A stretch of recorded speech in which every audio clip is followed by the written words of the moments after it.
In under 1 second, a white powder hits a liquid and produces an explosive burst of potentially millions of tiny bubbles. That's not magic, and it's not just fizzing. Something is being born. Here's the thing most people get wrong. They think this is just a powder dissolving in a liquid. But baking soda and vinegar don't just mix.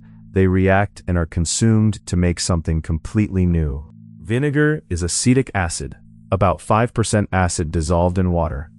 Baking soda is sodium bicarbonate, a base. Acids and bases are chemical opposites, and when they react, new substances are formed.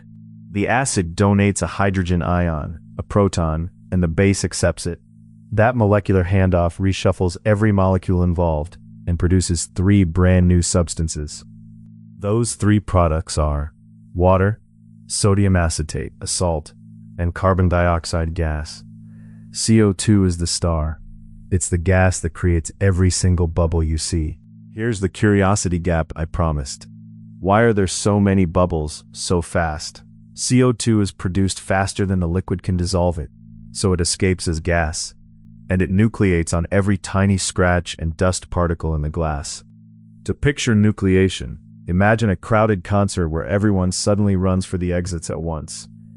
Each scratch is a different exit door. The more exits, the more chaotic and fast the evacuation. And the rate matters.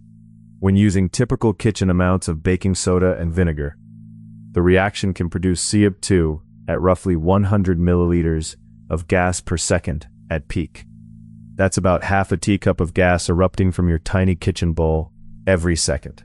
The foam piles up because CO2 gets trapped inside tiny liquid bubbles made from the water and dissolved sodium acetate.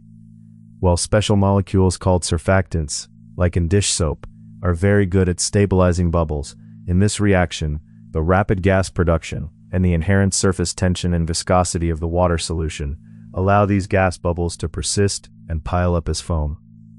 So, here's the full aha moment. Baking soda and vinegar don't just fizz, they chemically transform into water, a salt, and a gas that erupts faster than the liquid can contain it, nucleating on every imperfection in sight. Next time someone says, it's just a chemical reaction, you can tell them exactly which one and why it's so spectacular.